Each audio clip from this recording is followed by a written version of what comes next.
Et on commence donc cette deuxième partie de journée cet après-midi avec une table ronde consacrée à l'RSE, l'inclusion et la diversité. En quoi c'est un levier, ce sont des leviers de performance pour nos organisations. Et pour ça, j'accueille Thibaut Briand, Alexandra Douillard-Maillet et André Sobzak. Avec vos applaudissements, bien sûr. Voilà. Installez-vous confortablement.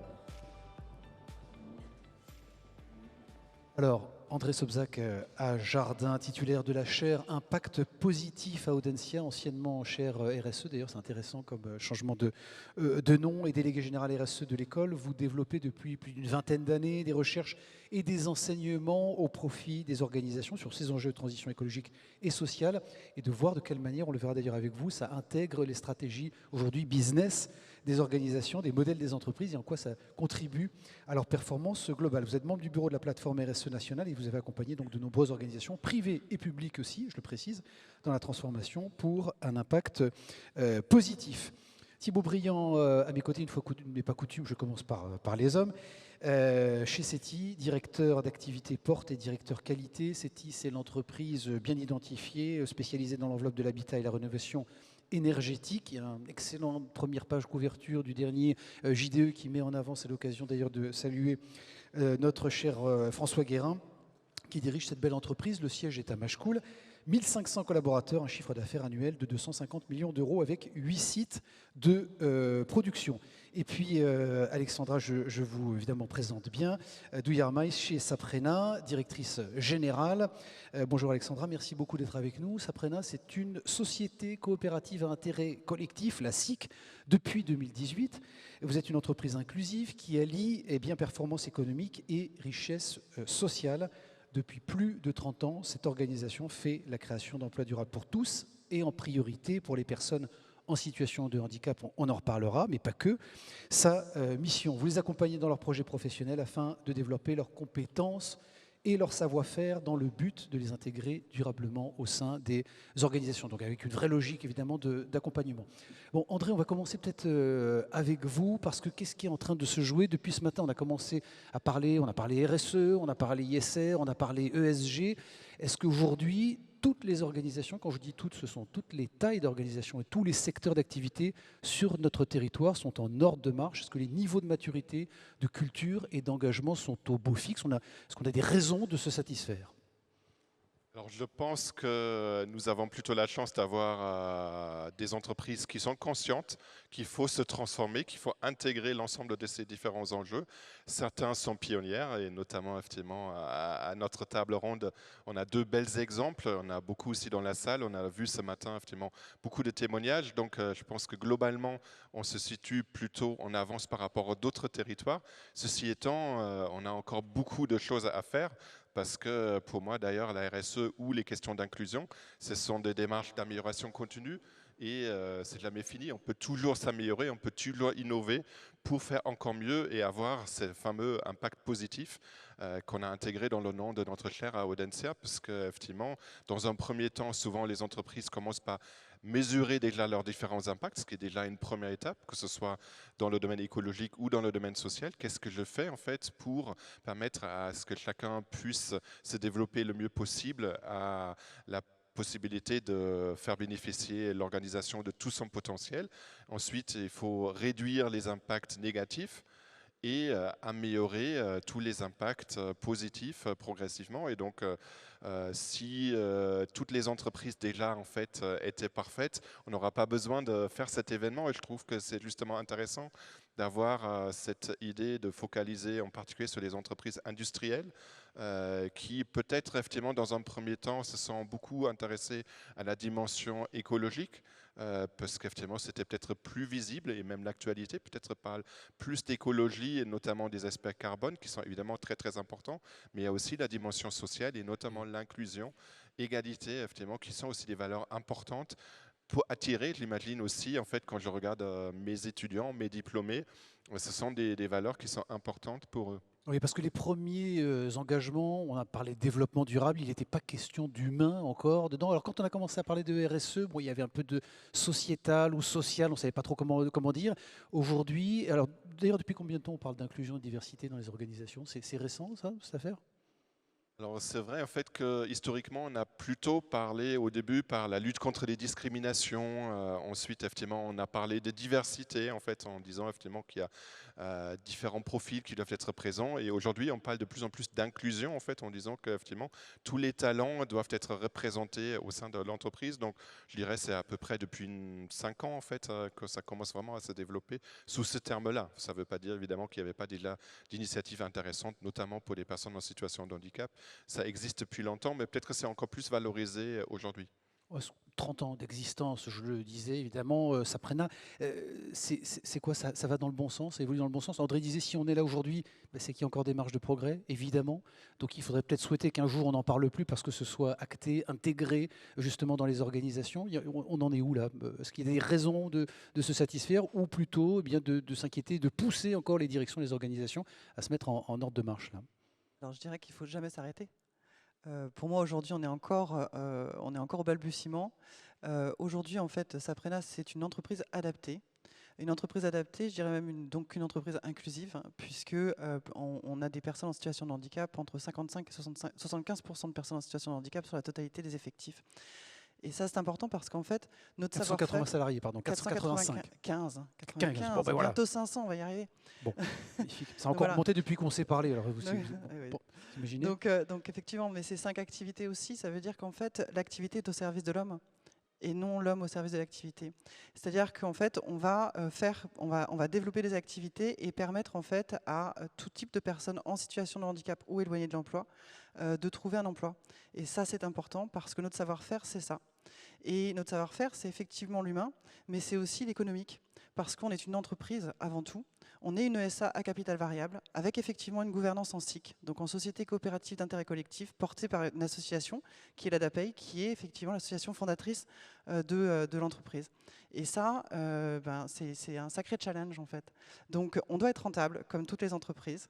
Et donc, en fait, on va chercher cette rentabilité et en même temps, on adapte les postes, on adapte nos activités pour permettre effectivement à ces personnes de trouver un emploi.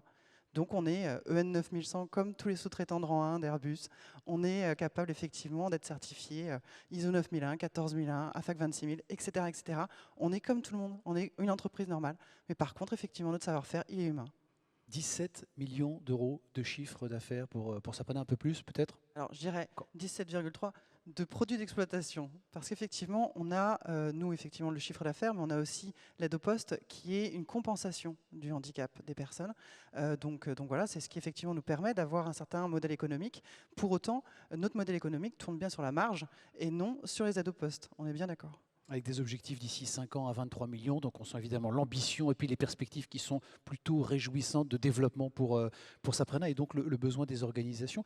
C'est elles qui viennent toquer à votre porte ou c'est vous qui faites du démarchage? Comment vous allez voir de la prospection? Comment ça fonctionne? Ça fonctionne comme une entreprise normale en fait. Hein. On répond, on a effectivement, j'ai une équipe de commerciaux, un directeur commercial. On est effectivement en fait une entreprise lambda. On est reconnu pour notre savoir-faire. Donc on répond effectivement à les appels d'offres. On répond en fait on va chercher, on va prospecter. Et puis ce qui est important, c'est de se dire qu'on est reconnu. On est reconnu et surtout, en fait, je ne sais pas si tout à l'heure, quand je vous ai dit, on est entreprise adaptée, on est capable de s'adapter. On est capable en fait d'être opportuniste. On est capable en fait quand un de nos clients nous dit voilà, nous on réfléchit à ça. Est-ce que vous pensez que c'est possible? Oui, c'est possible. C'est possible parce qu'on essaie toujours d'avoir un regard différent et on essaie toujours d'aborder les choses différemment. Donc oui, on se développe, on va continuer à se développer. Aujourd'hui, on a effectivement un client qui devient effectivement une activité, qui est Airbus. C'est une réalité. Pour autant, on a 4 autres activités très variées hein, qui vont de la restauration jusqu'à l'entretien d'espaces verts, la propreté, le conditionnement industriel. Et donc, on va continuer à se développer avec ces différentes activités. Et en même temps, on a été repéré parce qu'on est capable de fédérer, parce qu'on est capable capable en fait de créer des groupements momentanés d'entreprises adaptées pour répondre en fait à des gros donneurs d'ordre, pour être l'entrée unique et surtout permettre aux autres entreprises adaptées et aux autres établissements médico-sociaux qui sont les ESAT de trouver en fait aussi du business. Donc ça aussi on sait faire parce que nous on n'est pas voué en fait à être partout au niveau national. Par contre on est voué à permettre en fait ce déploiement et ce développement économique d'autres entreprises adaptées et des ESAT. Parce que votre terrain de jeu, juste pour bien comprendre, c'est quoi? C'est région, Grand Ouest? Vous travaillez sur c'est Notre quoi terrain les de jeu périmètres? c'est national en fait. National, bon, Voilà. ok. Alors Thibaut, il faut parler de ce qui se passe chez CETI. Bon, vous n'avez pas encore travaillé avec Saprena. Peut-être qu'un jour, ben, voilà, cette journée peut être l'occasion de se rencontrer, de se serrer la main et de faire des affaires ensemble. C'est aussi le sujet de, évidemment, la vocation de cette séquence. Plus sérieusement, chez CETI, vous avez parlé. Alors, le mot inclusion, intégration, il est arrivé quand? Parce qu'on connaît évidemment, enfin, on connaît pas les convictions très fortes de François Guérin sur ces sujets-là. Mais on en a parlé à partir de quand? C'est quand que ça a commencé? Je vais dire un petit peu comme André, le mot inclusion, il est finalement assez récent. Mais les termes évoluent. Hein. Tout à l'heure, on parlait de développement durable. Après, on a parlé de RSE. Maintenant, chez nous, on parle beaucoup de mission. Entreprise à mission, voilà, statut d'entreprise à mission pour CETI. C'est finalement une continuité dans notre démarche. Alors, dans la RSE, il y avait une dimension sociale un petit peu plus forte. Donc, je ne dirais pas que le terme inclusion est le plus usité. Nous, on était artisans. Hein. Maintenant, nous sommes des industriels, mais on vient d'abord de la performance. On vient à l'inverse de toi. Nous, le business était d'abord le premier driver et nos choix étaient autour de faire la performance. Maintenant, on s'est mis en ordre de marche pour faire cette performance dans les bonnes conditions, dans la dignité des salariés, par exemple.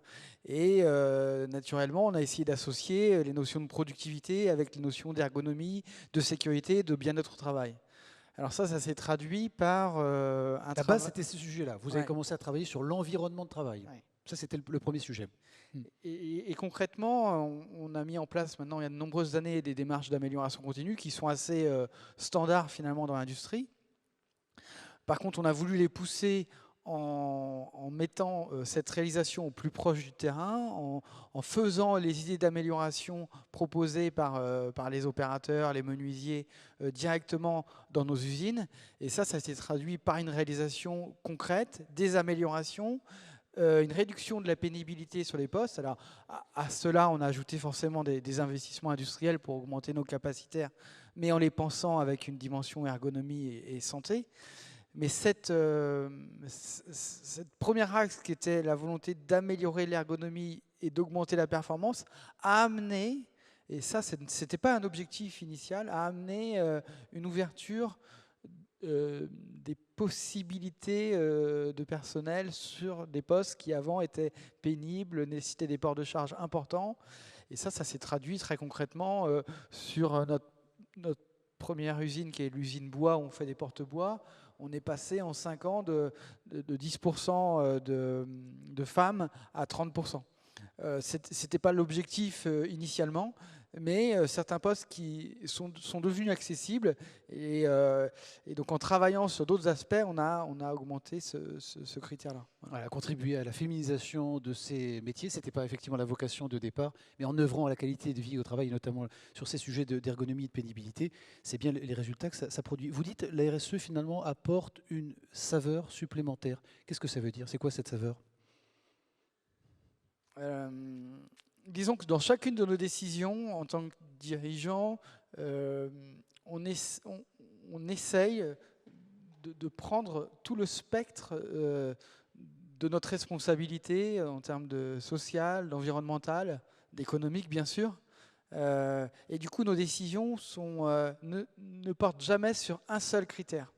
Donc ça peut amener un management ou une gouvernance qui peut paraître parfois lourde, mais on ne peut pas prendre une décision d'augmentation de capacitaire uniquement en achetant la machine qui va faire le plus, quoi. On va forcément regarder comment elle contribue à l'amélioration des conditions de travail, comment elle contribue à la performance économique, comment elle contribue à réduire l'impact, à réduire les énergies utilisées. Donc forcément, ça amène une complexité dans la gestion de l'entreprise, mais ça répond à l'ensemble des attentes des collaborateurs et des clients. Alors des attentes et des aspirations qui sont fortes, de plus en plus fortes, qui peuvent être très bottom-up. c'est quand même une lourdeur au démarrage, ces sujets d'intégration et d'inclusion. André, est-ce qu'il n'y a pas un risque que les gouvernants se disent finalement, bon, ça a peut-être un intérêt un peu cosmétique ou de communication, on va faire juste ce qu'il faut pour communiquer, après pour le reste, il ne faut pas que ça nous coûte trop d'argent et que ça nous prenne trop de temps, et que ça entame la productivité. Oui, ce On, serait on se dit les choses. Hein, oui, ça peut être un risque pour celles et ceux qui n'auront pas compris tous les bénéfices effectivement qu'on peut tirer en fait d'une telle démarche. Et ça a été très bien souligné que l'inclusion n'est pas antinomique avec la performance économique, même plutôt le contraire.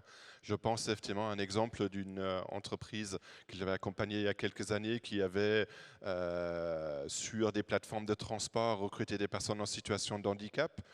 Et ils ont aménagé du coup en fait tous les chariots par exemple en remplaçant en fait les signaux, le klaxon fait par des signaux lumineux, etc. Et non seulement ils ont constaté que le nombre d'accidents de travail n'a pas augmenté avec les personnes plus fragiles, mais il a plutôt baissé. Et il a baissé parce qu'effectivement les salariés faisaient plus attention à leurs collègues. Et souvent, en fait, dans des démarches d'inclusion que j'observe dans des entreprises, finalement, on essaye de mettre en place, on essaye d'adapter, comme vous l'avez dit, effectivement, les process pour tenir compte des personnes les plus fragiles. Mais finalement, on se rend compte que ça est au bénéfice de tout le monde.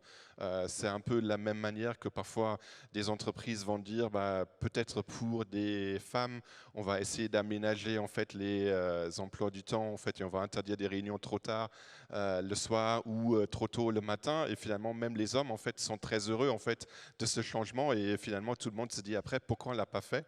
Et effectivement, ça a fait en sorte que les personnes sont plus motivées et plus performantes. Donc effectivement, je pense que quand on l'explique bien, une démarche d'inclusion, on peut difficilement s'arrêter à mi-chemin en fait. On ne peut pas uniquement le faire par opportunisme ou en cosmétique. Assez rapidement en fait, on va effectivement mettre un peu le doigt dans l'engrenage en fait, et on voit effectivement que tout ce que ça peut créer en termes de positivité pour l'ensemble des personnes. Et on a parlé tout à l'heure effectivement des questions de marque employeur. C'est important en fait. Aujourd'hui, il n'y a pas une entreprise qui je croise en fait qui me dit qu'elle n'a pas des difficultés de recrutement. Et agir pour l'inclusion, c'est à la fois effectivement avoir un vivier plus large en fait de talents en fait qu'on peut valoriser dans l'entreprise, mais ça donne aussi envie à d'autres qui sont tout à fait valides par exemple ou qui ne sont pas sous-représentés de travailler pour une entreprise qui fait un tel effort et donc qui aussi vont s'engager plus durablement dans cette entreprise-là. Bon, Alexandra, vous soulignez aujourd'hui que, et notamment la nouvelle génération, ou les talents, parce qu'on les appelle les talents aujourd'hui, qui vont rejoindre les organisations, peuvent être sensibles à ces démarches, à ces engagements, plus que d'autres qui concernent l'environnement notamment. Je dirais, sont très sensibles. Sont très sensibles, et je dirais même en fait que la période Covid et actuelle en fait fait que les gens, je vais dire la même phrase que tout le monde en ce moment, cherchent du sens et en fait je me retrouve en fait à pouvoir recruter des personnes que je n'aurais jamais pensé recruter à une certaine époque parce que je me disais bah, moi je suis une petite entreprise adaptée, pourquoi ce type de compétences viendrait renforcer les équipes de Saprena? Or aujourd'hui en fait j'ai des personnes très compétentes qui viennent renforcer nos équipes, que je vais même pouvoir aller chercher et débusquer, et puis qu'elles viennent effectivement nous rejoindre. Donc c'est vachement, quoi, moi je trouve ça génial, parce qu'en fait ça nous permet aussi en tant qu'entreprise adaptée de grandir, parce qu'on a besoin de ces compétences-là aussi. Donc moi j'ai des ingénieurs, j'ai des personnes qui ont des hauts postes en fait à responsabilité dans des grandes entreprises.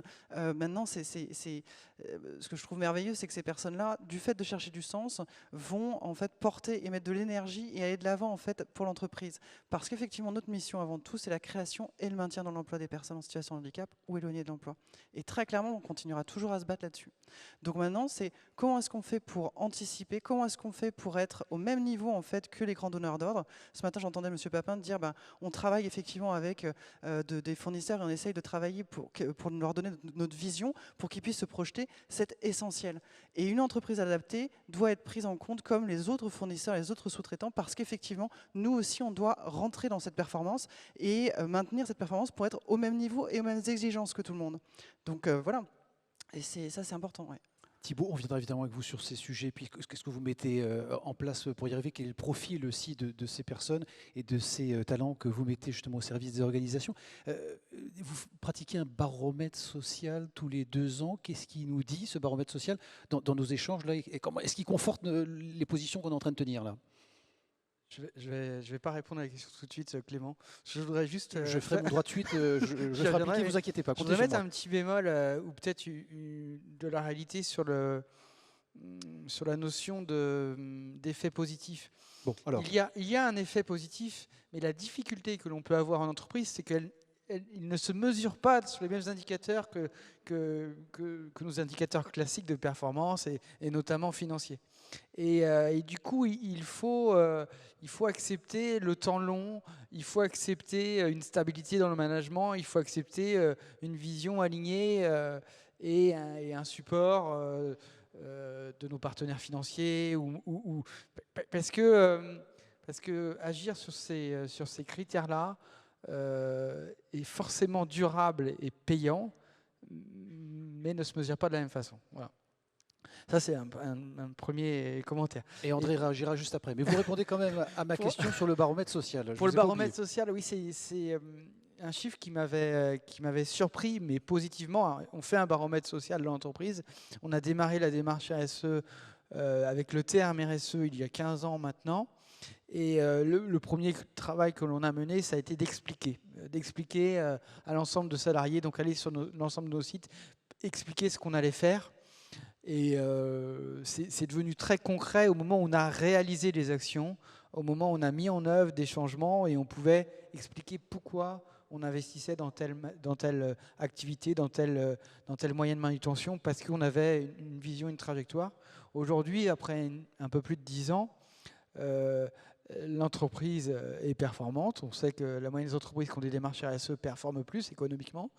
Elle est performante. Mais moi, ce qui me plaît d'autant plus, c'est de savoir que nos salariés expriment que la performance de CETI est là grâce à sa démarche RSE. C'est-à-dire qu'on a aussi rendu conscient que cette performance, elle s'appuie sur cette démarche-là et la démarche RSE ne s'oppose pas à la performance économique. Et c'était assez présent. On avait 84% des salariés qui expriment aujourd'hui la RSE permet la performance de CETI. Voilà. Bon, des résultats significatifs dans ce baromètre social, ça veut dire qu'a priori, les collaborateurs sont conscients de ça aujourd'hui. Est-ce qu'on a des indicateurs très concrets, très pragmatiques aujourd'hui, très objectifs, analytiques presque, qui peuvent faire la corrélation entre ces engagements RSE, notamment au sujet de l'intégration et de l'inclusion, et la performance globale de l'entreprise, la performance financière et globale de l'entreprise? André Sobzak.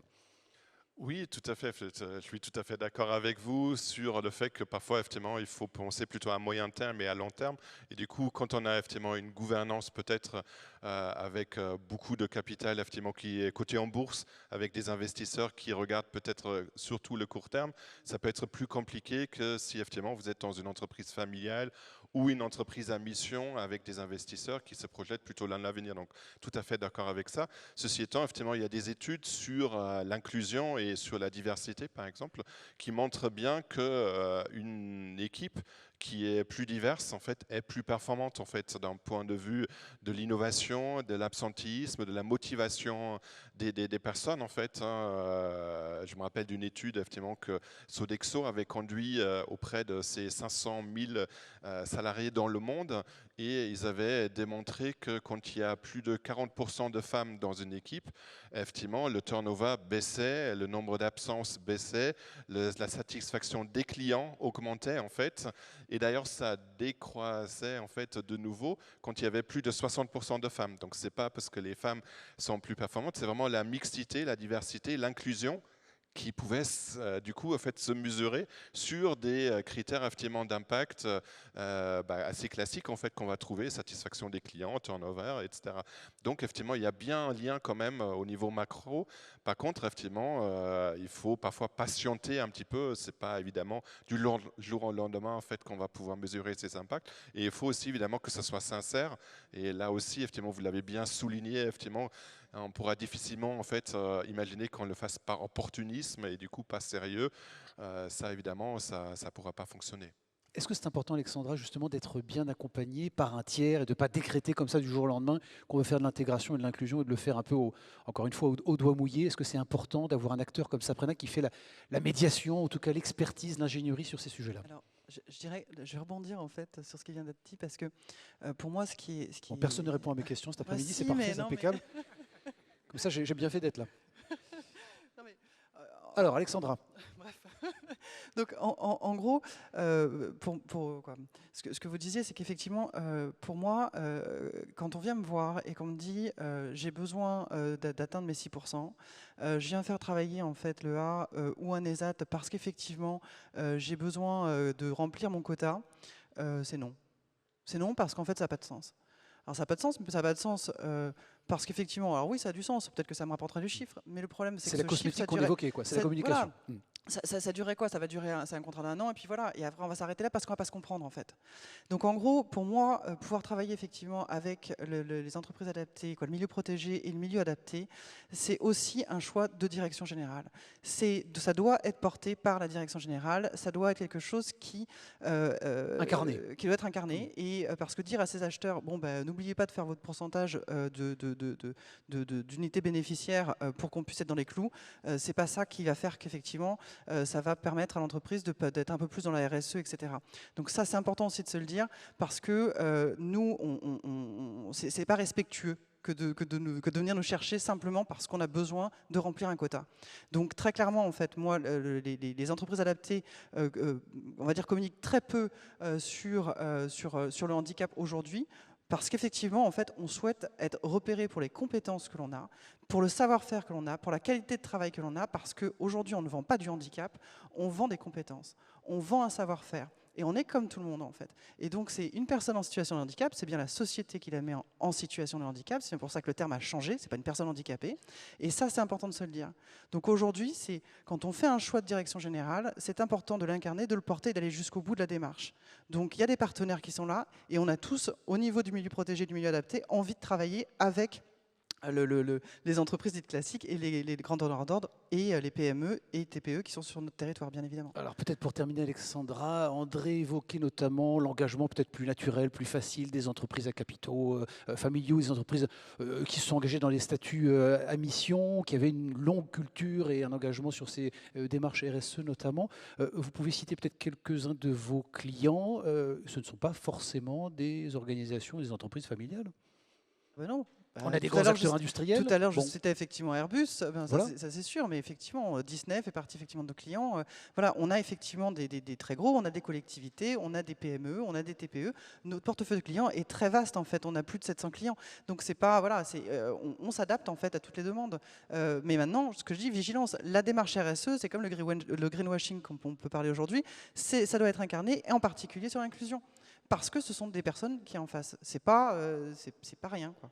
495 salariés, donc pour être tout à fait juste avec ce chiffre à jour que vous nous donnez, dont 80 sont d'ailleurs intégrés au comité, à la gouvernance de l'entreprise pour prendre les bonnes décisions. On ne viendra pas sur le statut SIC parce qu'on n'a pas le temps. Est-ce que vous avez du mal à recruter aujourd'hui les talents de Saprena que vous mettez justement en relation avec ces organisations? Alors moi, je suis comme toutes les autres entreprises, en fait, j'ai du mal à recruter, j'ai du mal à recruter des personnes. J'ai du mal à recruter des personnes en situation de handicap. Alors, je ne vous parle pas de parler de recrutement de personnes en situation de handicap avec des aides au poste. Là, c'est encore plus complexe. Donc, effectivement, nous, on est ouverts. Maintenant, on forme. On essaie de créer de nouveaux partenariats avec les entreprises d'insertion aussi. On essaie de faire monter en compétences des jeunes qui sont en ESAT pour venir effectivement en EA. On a tous des process. On travaille tous main dans la main, en fait, au niveau du secteur médico-social pour effectivement se permettre d'avoir des personnes qui puissent monter en compétences dans les entreprises adaptées. Voilà. Et oui, c'est très complexe de recruter aujourd'hui, mais comme tous les entrepreneurs en fait. Voilà. Donc même évidemment dynamique de recrutement, de besoin de recrutement pour Saprena. Alexandra Douillarmaille, Thibaut Briand et André Sobzac, on peut les applaudir tous les trois bien entendu.